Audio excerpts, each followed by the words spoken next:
Welcome student, मैं हूं Tande sir technical channel में आपका स्वागत है। दोस्तों, IREL इंडिया लिमिटेड के द्वारा रिसेंटली ITA वाले कैंडिडेट के लिए, डिप्लोमा कैंडिडेट के लिए और ग्रेजुएट कैंडिडेट के लिए अप्रेंटिस वैकेंसी निकाली गई है। बहुत सारे कैंडिडेट जिन्होंने अभी तक कहीं से अप्रेंटिस नहीं किया है, तो अप्रेंटिस करने के लिए एक अच्छी अपॉर्चुनिटी है, क्योंकि ये सेंट्रल गवर्नमेंट की एक अंडरटेकिंग कंपनी है और यहाँ से आप गवर्नमेंट सेक्टर से आप अप्रेंटिस कर सकते हैं। इसमें ग्रेजुएट अप्रेंटिस के लिए वैकेंसी जारी की गई है और टेक्नीशियन अप्रेंटिस के लिए, ट्रेड अप्रेंटिस के लिए, मतलब ITI वाले कैंडिडेट के लिए ट्रेड अप्रेंटिस के लिए भी वैकेंसी जारी की गई है।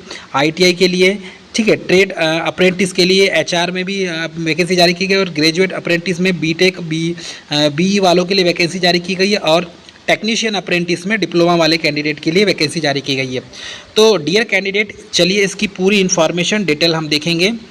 IREL रिक्रूटमेंट 2024 में ITI, diploma, BSc, BE, BTech latest apprentice vacancy जारी की गई है। इसमें IREL recruitment 2024 IREL India limited, जिसे OSCO काम units application for eligible candidate are national meeting for following the eligibility criteria for engagement of apprentice under the act 1961 and rules made the under as follows: ITIs, diploma and BSc candidate, BE candidate, BTech candidate are eligible. Also apply IREL apprentice 2024। तो dear candidate, पहली बात तो यह है दोस्तों कि यहाँ पर IREL में ITI पास वाले विद्यार्थियों के लिए भी वैकेंसी है अप्रेंटिस की, डिप्लोमा वाले कैंडिडेट के लिए भी है, ठीक, और BTech वाले कैंडिडेट के लिए भी अप्रेंटिस वैकेंसी है। फिर नॉन टेक वाले जो कैंडिडेट हैं, जैसे कि BBMB वाले, उनके लिए भी वैकेंसी इसमें जारी की गई है। तो आपको यदि अप्रेंटिस करना है तो ये अच्छी अपॉर्चुनिटी है। ITI वालों के लिए सुनहरा अवसर है। ऑर्गेनाइजेशन नेम यदि मैं बताऊं आपको तो IREL India limited, formerly Indian rare earth limited करके होता है इसका नाम पूरा। इसमें वैकेंसी जारी की गई है। पोस्ट का है graduate apprentice, technician apprentice, trade apprentice और ट्रेड अप्रेंटिस ITI। तो नंबर ऑफ पोस्ट है 30। एप्लीकेशन स्टार्टिंग डेट है इसकी अभी स्टार्टेड नहीं हुआ है, फॉर्म भरने की डेट अभी स्टार्टेड नहीं हुआ, लेकिन लास्ट डेट जरूर दिया है, 16 मई 2024 इसकी लास्ट डेट दी हुई है, ठीक है। Job location across the India दिया हुआ है। सिलेक्शन की प्रोसेस, मेरिट लिस्ट है। ऑफिशियल वेबसाइट देखेंगे तो IREL.co.in है और इसमें आप हमारे टेलीग्राम चैनल को ज्वाइन कर सकते हैं और उसमें विस्तृत जानकारी आपको मिल जाएगी और, ठीक है। अब यहाँ पर बात करें हम तो IREL अप्रेंटिस वैकेंसी 2024 में तो ग्रेजुएट अप्रेंटिस की 6 पोस्ट है, टेक्नीशियन की 9 है, ट्रेड अप्रेंटिस की 6 है, IT अप्रेंटिस की 9 पोस्ट। टोटल सीट है यहाँ पर 30 सीट टोटल सीट यहाँ पर डिक्लेयर की गई है, ठीक है। अब यहाँ पर IREL अप्रेंटिस का क्वालिफ़िकेशन की बात करें तो क्वालिफ़िकेशन में सबसे पहले तो देखेंगे हम ग्रेजुएट अप्रेंटिस। तो ग्रेजुएट अप्रेंटिस में BE BTech केमिकल से होना चाहिए, सिविल इंजीनियरिंग में सिविल से BTech होना चाहिए, माइनिंग में माइनिंग से BTech होना चाहिए और इंस्ट्रूमेंट में इंस्ट्रूमेंट से BTech होना चाहिए।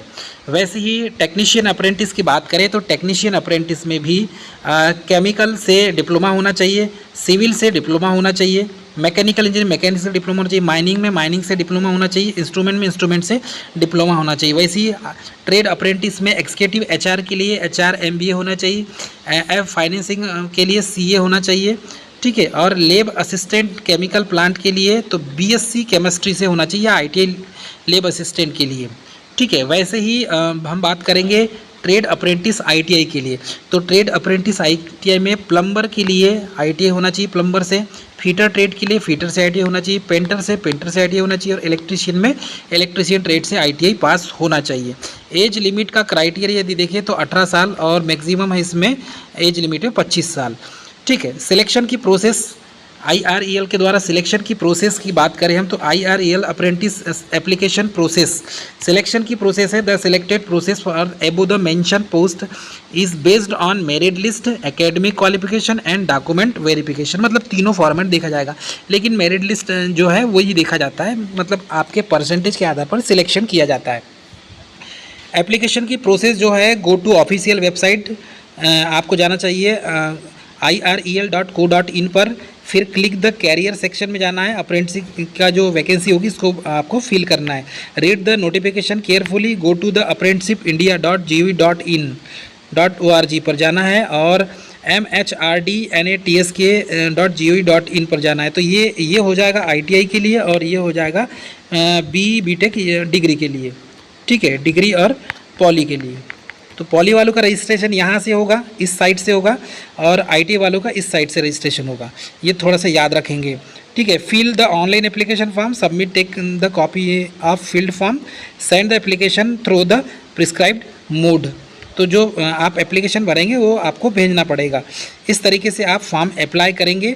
ये इसकी मोस्ट इम्पॉर्टेंट जो तरीका है ये हमने आपको बता दिया। चलिए इसके ऑफिशियल वेबसाइट में चलते हैं।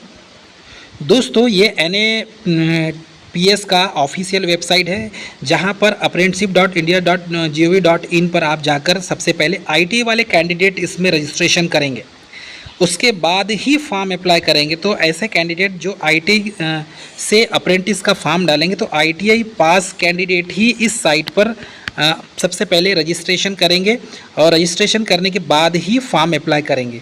तो ये ITI पास कैंडिडेट जो हैं वही सबसे पहले इस पोर्टल पर जाकर, और इस पोर्टल में जाएंगे तो इसकी वेबसाइट दी हुई है, लिंक डिस्क्रिप्शन में, आप वहाँ पर जाकर अप्रेंटिस का फॉर्म भर सकते हैं। इस तरीके से फॉर्म आपको अप्लाई करना होगा। और डियर स्टूडेंट, जो डिप्लोमा और BTech वाले कैंडिडेट हैं उन्हें NATS के पोर्टल पर आपको सबसे पहले रजिस्ट्रेशन करना होगा, उसके बाद ही आप फॉर्म अप्लाई करेंगे। तो इसमें दो सिचुएशन क्रिएट होगी। एक तो NATS के पोर्टल पर डिप्लोमा BTech वालों को भी रजिस्ट्रेशन करना होगा। ये स्टूडेंट रजिस्टर, स्टूडेंट लॉगिन, यहाँ पर जाकर आपको सबसे पहले रजिस्ट्रेशन करना होगा। हेल्प के लिए आप हमारे वीडियो को देख सकते हैं, यहाँ पर जाकर आपको रजिस्ट्रेशन करना होगा। इसकी जो वेबसाइट है यहाँ पर ये वेबसाइट दी हुई है, इस वेबसाइट को आप सर्च करेंगे तो ये लिंक हम डाल देंगे डिस्क्रिप्शन में, लिंक दिया हुआ है डिस्क्रिप्शन में, आप वहां से जाकर भी फॉर्म अप्लाई कर सकते हैं। यदि आपको फॉर्म भरते नहीं आता तो निकटतम कैफ़े में जाकर भी फॉर्म आप भर सकते हैं। तो डियर स्टूडेंट, ये थी मोस्ट इंपॉर्टेंट जानकारी। मिलेंगे नेक्स्ट वीडियो में, तब तक के लिए स्वस्थ रहें, मस्त रहें, मुस्कुराते रहें। और हाँ, जिसका फॉर्म भरने में प्रॉब्लम हो रही है तो हमें कमेंट करके, वीडियो के नीचे कमेंट सेक्शन में जाकर कमेंट करके बताएं कि सर हमारा फॉर्म नहीं भरा रहा है, तो हम आपको उसके लिए कोई एक और नया माध्यम आपको हम सुझाव के रूप में देंगे। तो डियर स्टूडेंट, ये थी मोस्ट इंपॉर्टेंट जानकारी। मिलेंगे नेक्स्ट वीडियो में, तब तक के लिए स्वस्थ रहें, मस्त रहें, मुस्कुराते रहें। सबको जय हिंद।